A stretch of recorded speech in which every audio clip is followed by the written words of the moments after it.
Welcome to HPCT section 7.5, half angle and double angle formulas.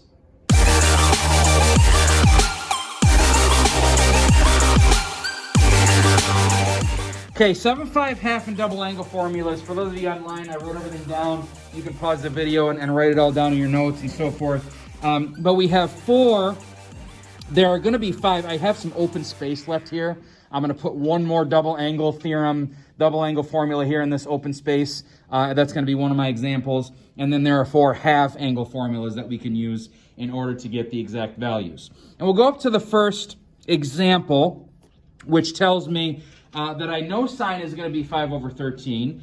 And this is very important information where it tells you where theta is going to be, so then I can determine what my sines are. So the first thing that I want to do is I want to use double angle formula number 1 and just kind of rewrite sine because I think this is what they're asking for. So sine of a double angle is equal to sine of the angle times cosine of the angle.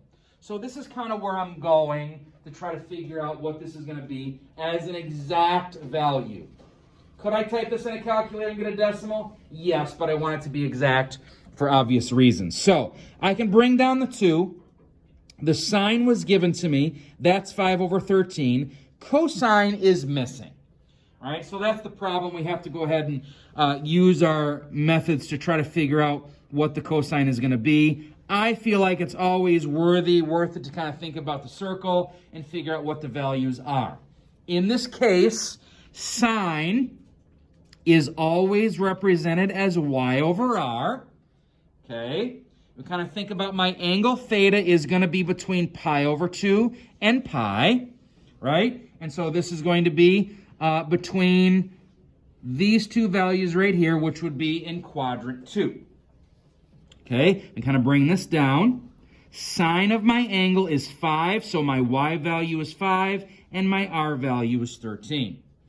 I encourage you to study, or at least memorize, the first few Pythagorean triples. There are 4 of them that I'm going to tell you about right now, which are real easy to recognize just off the top of your head. And the first one is 3, 4, 5. That's the easiest one. Okay? If I have a right triangle, and I know that the legs are 3 and 4, 3 squared plus 4 squared is 25, the hypotenuse has to be 5. 3, 4, 5 is the smallest Pythagorean triple, and any version of that. 5, 12, 13 is the second most obvious. Without doing any work, if I know my hypotenuse is 13, and one of my legs is 5, the other one has to be 12. Now, since we are in quadrant 2, I want you to write that as negative 12, okay, because we're in quadrant 2, so the negative x is going to the left, right? 20, 21, 29 are really important Pythagorean triples, and 8, 24, 25. So if you can memorize those, they're online on Wikipedia, whatever, PythagoreanTriple.com, and you can figure it all out. Which means cosine is the x over r, which case we have to write the x as negative 12 and my r value as 13. So this turns out to be the sine of a double angle. Let's simplify this just a little bit. On the top is 2 times 5, which is 10, times negative 12, which is negative 120. 13 times 13 is 169.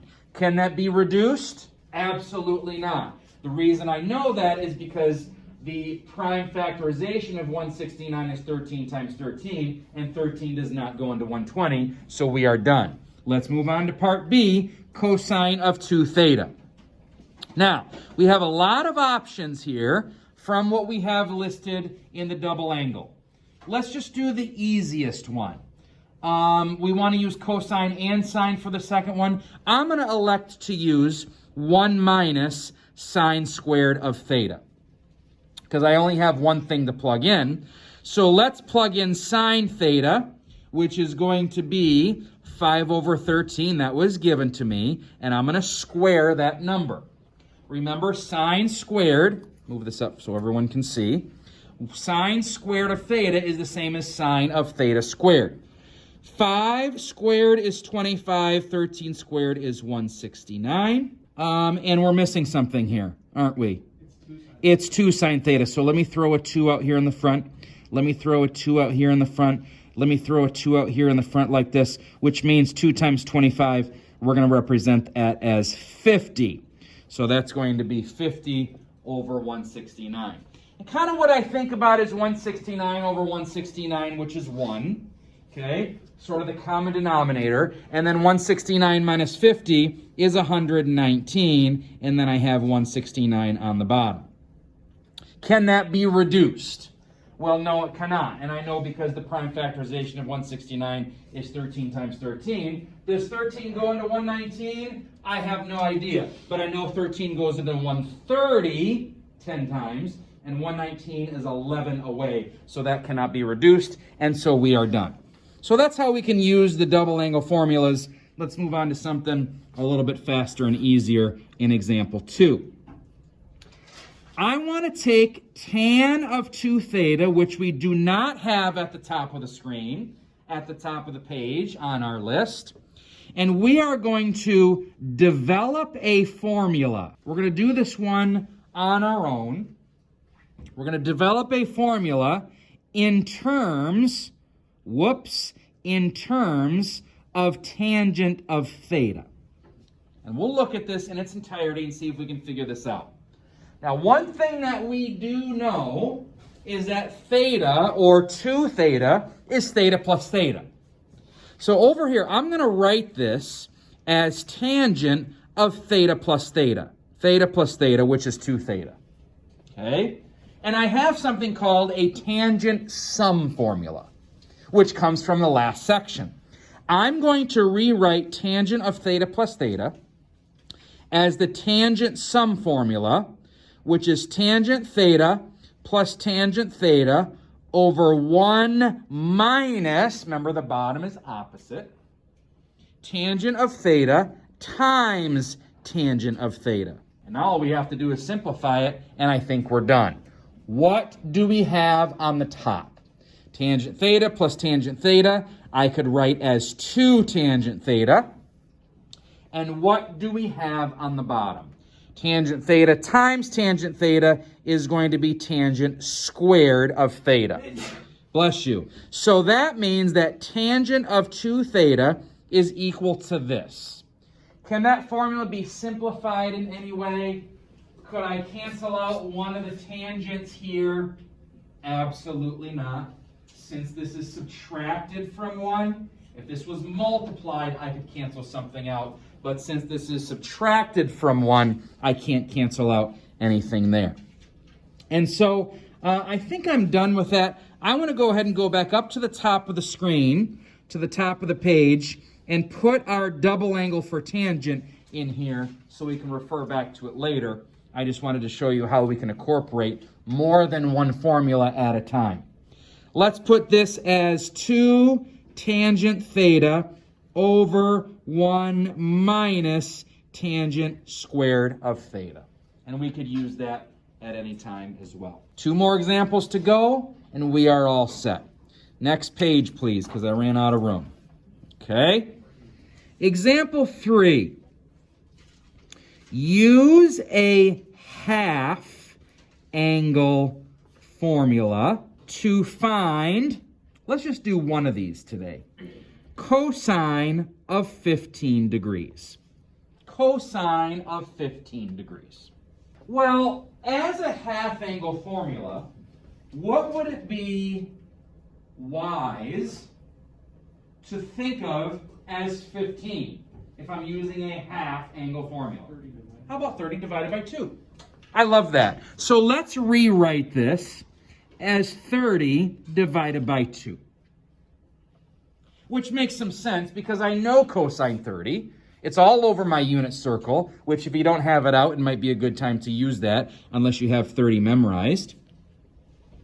And what I could do is rewrite this as plus or minus, okay? I'm going to go over here at the top of the page again. We have the cosine half angle formula, which is plus or minus root 1 plus cosine alpha. This then would be the 30, because we chose 30 divided by 2, all divided by 2. Okay, so let's rewrite that. 1 plus cosine of 30, all divided by 2. My question for you is, what quadrant are we in? Well, if I'm thinking of cosine 15, right, we have to be in quadrant 1. Cosine in quadrant 1 is always positive, so we can eliminate the negative version of this. I'm just going to be using the positive version of this. The quadrant determines what we want. 1 plus, can somebody please look on their unit circle for me and find cosine of 30? Root 3 over 2. Anybody else confirm that? So we'll go ahead and write this as root 3 over 2, and this is all divided by 2. Turns out this is the correct answer, okay? But we got to simplify it just a little bit. We got a root under a root, we got fractions, it just doesn't look real nice. What I might want to do is take the top, in this case the 1, I'm going to write this as 2 over 2, just so that I can get a common denominator with the fraction that's next to it. So on the top of the top is 2 plus root 3. That's all divided by 2, and that's all divided by 2. Still not very attractive. Let's clean it up a little bit. I now have a fraction over a fraction. Think of your 2 on the bottom as 2 over 1. And a fraction divided by a fraction, I could then flip and multiply. So I'm going to change this to multiply, and I'm going to multiply it by a half. So this 2 over 1 on the bottom is gone. I just flipped it over, changed to multiply, bring it up to the top, right? If you have something on the bottom of the bottom, or on the top of the bottom, it's really on the bottom, so that's good. Okay, and we can kind of rewrite this a little bit better, right? I could say 2 plus root 3 all over 4. Why is it over 4? Well, it's a 2 on the bottom and a 2 on the bottom. I'm just multiplying fractions. 2 times 2 is 4, right? Anything else that we can do here? Do I have any roots on the bottom? No, I don't have any roots on the bottom. Am I allowed to take a root of a root? I'm allowed to take a root of a root, so that's okay. I guess what I could do is I could say the square root of 4 on the bottom is 2. Is that acceptable? Right? And then here on the top I have the square root of 2 plus the square root of 3. So that's kind of what we have here. Now, I want you to flash back for a second to last Thursday. Up here in this section of the board, I wrote something in our notes that involved cosine of 15. And I said, I'm going to leave this up here on the board. I'll write the word save, and maybe we can keep it there. And I don't know who erased it, but it's now gone. But I wrote it down on a separate sheet of paper. Is this it down here? I found it. It was on the ground under there. Wow. Okay, cool. This is perfect. This is what we had written on the board 2 days ago, which was cosine of 15. Do you see this? They're both cosine of 15. This was cosine difference. We wrote it as 45 minus 30, cosine 45, cosine 30, sine, substitute them all and multiply square. You remember this? Something that looks like this? Okay, does it look familiar? But then, what we did 5 minutes ago is cosine 15 written as a half angle, blah, blah, blah, came down to this. What can you tell me about these things right here? I don't know. Seems like they're both cosine 15. Are they the same? It would be amazing if they were the same, at least in the calculator. Let's check it. I'm just going to type it in for you. On the top is the square root of 6 plus the square root of 2. And that's all divided by 4. Let's call that 0.9659. Fair? 0.9659. The one that we just did is the square root, let me put that in parentheses because it's all on the top, of 2 plus the square root again of 3, close, close, and that's all divided by 2. What do you think that's going to be? 0.9659. Can we show that these two are equal? Yeah, we just did on the calculator, so that's good for me. All right, we have one example left, and we're done, people. Sorry to waste those people online. Waste your time with me looking for that dumb paper that fell down on the floor. Example 4. If cosine of alpha equals -3/5, pi is less than alpha is less than 3 pi over 2, find the exact value. I want to do sine of alpha over 2 and cosine of alpha over 2. I would not normally show you this question because it's really kind of like the other one, but there is quite a bit of a twist that I have to mention. Here's the twist. In part A, I am trying to find sine of alpha over 2. What they gave me is where alpha is located. Now listen to this. Alpha, because they told me cosine of alpha is -3/5, is going to be down here somewhere in quadrant 3. Would you agree with that? Okay? This is between pi and 3 pi over 2. Pi is here, 3 pi over 2 is straight down. Would you agree with that? Problem is that we are now looking for half of alpha. So what this means is that if alpha is between pi and 3 pi over 2, that means half of alpha is between pi over 2 and 3 pi over 4. What did I just do there? I just divided everything by 2. And so the original cosine put us in quadrant 3. There it is. But the value that we're looking for is where? Between pi over 2 and 3 pi over 4. Pi over 2 is straight up. 3 pi over 4 is like this. But it's still going to be in that little piece. Let's draw it out. Pi over 2 is straight up. 3 pi over 4 is like this, which means my angle has to be in here. So since my original alpha is in quadrant 3, which it is, alpha over 2 is in quadrant 2, because that's what I'm taking the sine of in this problem.